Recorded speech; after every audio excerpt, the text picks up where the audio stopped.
Bon, salut tout le monde, bienvenue dans la zone. Aujourd'hui, on va parler un peu tactique du Paris Saint-Germain. Aujourd'hui, je suis avec Man, as always. Big Al, Big Al. Yes sir. Donc les gars, aujourd'hui, on va essayer de voir un peu dans quelle optique le Paris Saint-Germain devrait jouer. Dans le 11 de départ, est-ce qu'on devrait plutôt intégrer Gonzalo Ramos ou Colomani? C'est la vraie question. Donc franchement, Alvin, qu'est-ce que tu penses de ça? Comme il t'a dit, depuis qu'on parle du PSG, pour moi, Gonzalo Ramos, c'est pas un attaquant qu'il faut pour le système de jeu mis en place par Luis Enrique. Qu'est-ce que tu avais dit ça? D'abord, il n'est pas assez technique, il a juste sa finition. What? C'est vrai qu'il joue en remise, il a de bonnes remises, mais il n'est pas mobile, il n'a pas assez de technique. Mais il joue bien en remise, il dit pas non plus, il a une très bonne finition. Ok, ça c'est ses atouts. Et puis il y a le jeu de tête aussi, je pense. Même s'il n'a pas regardé beaucoup de matchs, il a juste vu la Coupe du Monde, comme tout le monde quoi. Et puis quelques matchs du PSG, c'est tout. Donc je ne sais pas trop sur le joueur, mais ce qu'il a vu au PSG, ça ne me convainc pas pour l'instant. Ok, donc toi c'est le profil quoi. Ouais, c'est ça. Alors, à l'heure actuelle, corrige-moi si j'ai tort, mais c'est Gonzalo Ramos, le remplaçant de Colo. En fait, le statut est un peu bizarre hein, parce que Ramos était titulaire, ensuite l'autre match, Colo a été titulaire, donc là on ne sait pas vraiment, c'est pas encore tu vois, stable. Mais tu vois, pour mettre un peu de contexte à ça, on a, comme tu l'as dit, on a deux profils différents. C'est vrai que Colomani est quand même plus polyvalent, il peut jouer sur les ailes, etc. Gonzalo Ramos, c'est clairement dans l'axe. Mais les gars, un peu de contexte, Gonzalo Ramos, c'est quand même 27 buts la saison dernière avec... c'était Séville, c'est ça? Gonzalo Ramos. Non, il joue à Benfica. Benfica, voilà. Benfica. Et Colomani, c'est 24 buts avec Francfort. Donc c'est des gars qui savent mettre des buts, mais... Moi, gars, je pense que tu as tort parce que, franchement, je ne sais pas si tu te rappelles du match contre... Le dernier match où on a joué là, Mbappé s'est blessé. Ouais, le classique. Un classico. Les gars, allez regarder la vidéo qu'on a fait sur le classique banger. Exact. Non, les gars, je suis verrouillé, ouais, je suis lock-in. Yes, sir. Non, mais en vrai, regarde. Colomani, ok, il est plus polyvalent, etc.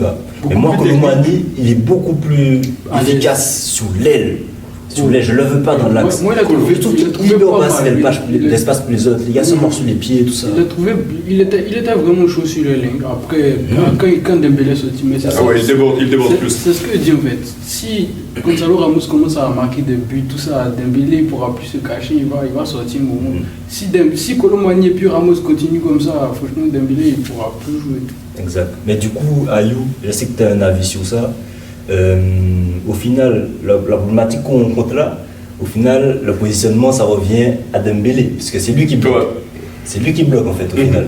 Parce que le mieux, c'est ce que de pouvoir mettre Gonzalo Ramos en 9 et Colo à droite. Non, mais c'est littéralement pas logique. Genre, je suis désolé, mais littéralement, les gars, on va pas aller chercher. Vous, je veux dire, genre, bien évidemment, je suis pas parisien, je serai jamais parisien, fuck that shit. Mais, les gars, vous allez pas partir chercher un Dembélé, un Ousmane Dembélé. On peut dire ce qu'on veut sur lui, mais c'est un top player, genre top player. Vous n'allez pas chercher Ousmane Dembélé pour le mettre sur le banc. Non, Ousmane Dembélé il passe devant Colomani chaque jour de la semaine. Chaque jour de la semaine. Regardez-moi le talent d'Ousmane Dembélé. C'est pas le talent qui compte. Je sais que c'est pas le talent qui compte, je sais. Mais n'empêche que, bro, Ousmane Dembélé, c'est vous qui l'avez formé.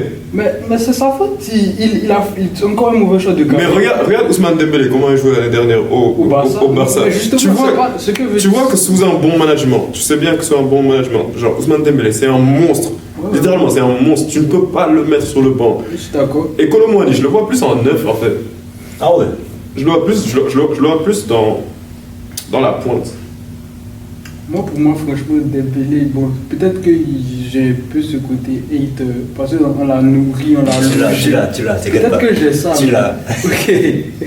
Mais au fait, ce qui me dérange, on l'a nourri, on l'a logé. Il se blesse un an, on dit ok, c'est pas grave, remets-toi. La saison prochaine, tu viens. Il allait pas bien. Xavi est venu. Xavi l'a mis dans les meilleures conditions possibles. À chaque interview, Xavi lui dit ah non, t'inquiète, genre, il dit au journaliste non, c'est le meilleur lieu du monde, qu'il a les qualités pour être un très grand joueur, tout ça. Et puis, il est dans les meilleures conditions, et puis il ne comprend rien, il s'en va au PSG. Moi, pour moi, c'est un mauvais choix de carrière. Après, Dembélé, il lui a fait comme ce que son ex lui a fait. Exactement la même chose. C'est exactement pareil. Pour moi, Dembélé, en fait, Dembélé, il a fait un mauvais choix de carrière. Il ne veut pas aller au PSG. Pas à ce stade. Ça va aller. Ok, ça va aller. Mais pas, On comprend. il aurait pu aller au PSG, mais pas à ce stade de sa carrière, en fait. Parce qu'il était sur une très bonne dynamique au Barça. C'était un joueur très important du système. Je vais te poser une question. Est-ce que tu savais que, je crois que c'est l'année passée, hein, tu te rappelles, il y a une époque où il y avait des grosses rumeurs, Neymar de retour au Barça, C'est etc. vrai, ouais. Et c'est Dembélé, vous, soi-disant, vous êtes les gentils, vous l'avez choisi, etc. Vous l'avez mis dans le deal.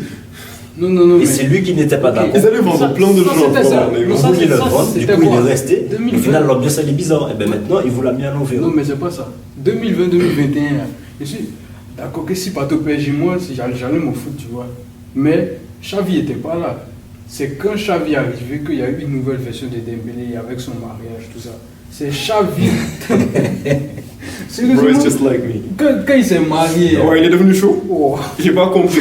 Dembélé, je sais pas ce que tu fais dans ta chambre et tout, mais genre depuis que tu t'es marié, t'es chaud. Mais c'est ça, tu vois. C'est Ça, c'est une chose que tu ne connaîtras jamais. Nobody likes this Tu guy. vois, que Xavi a pris les rênes de l'équipe, on a vu un autre joueur carrément. Ouais, c'est vrai. C'est grâce à Xavi qu'il est ce qu'il est aujourd'hui.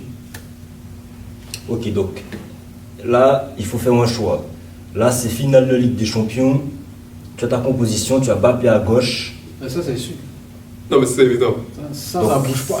Dembélé à droite. Oui, Jamais. oui, monsieur. Jamais. Un homme expérimenté pour la Ligue des Champions. Expérimenté de quoi? Il a pissé sur une finale de Coupe du Monde. Non. Il n'est même pas sorti à la 45e, il est sorti à la 43e minute. Il a Mais les gars, pissé sur le vrai problème dans tout ça, c'est que Dembélé.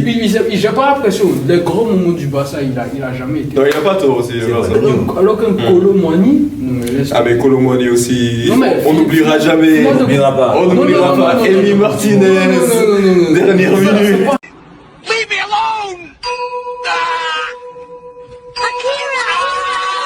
C'est pas la faute de Kolo. Si tu regardes bien l'action, c'est pas la faute de Kolo. Bon, je m'en fous, c'est pas rentré. C'est pas C'est rentré. Dibou qui a fait l'arrêt parfait en fait. Il aurait pu passer. Et puis quand il est rentré, il a envoyé une nouvelle dynamique à l'équipe. T'as pas vu comment il jouait les 1-2 avec Mbappé tout Non, ça. mais il est chaud. Il est trop On fort. va jamais nier ça. Il est très chaud. trop- Si on est réaliste, on est obligé de concevoir qu'à un moment donné dans la saison, Dembélé va se blesser. Ouais, c'est vrai. Mais attends, après je me dis que. Mais après ça dépend, parce que Dembélé, depuis son mariage, c'est bizarre et tout. Il y a ta go qui t'appelle. Mais. C'est ton tonton. Oh my god. De toute façon. Il arrête. Coupe au montage. Yo, Coupe au montage. yo. On coupe au montage. Non, on coupe ça. D'accord, t'inquiète. En tout cas, Dembélé, depuis qu'il s'est marié et tout, je sais pas ce qui se passe et tout, c'est vraiment très bizarre. Mais depuis que Dembélé s'est marié, il se blesse moins. Il se blesse bien moins. Ouais, c'est ça. Je sais pas, vraiment pas. Peut-être que je devrais me marier et tout pour tester, genre, je sais pas. Mais en tout cas, depuis cette période-là, il est beaucoup plus en forme physiquement. D'habitude, c'est le contraire. Like. C'est vrai, exactement. Ben, je pense qu'on ne sera jamais totalement d'accord sur ça, mais bon les gars, dites-nous ce que vous en pensez dans les commentaires. Je pense qu'on peut finir sur ça. Donc on y voit à la prochaine. Peace. Ciao.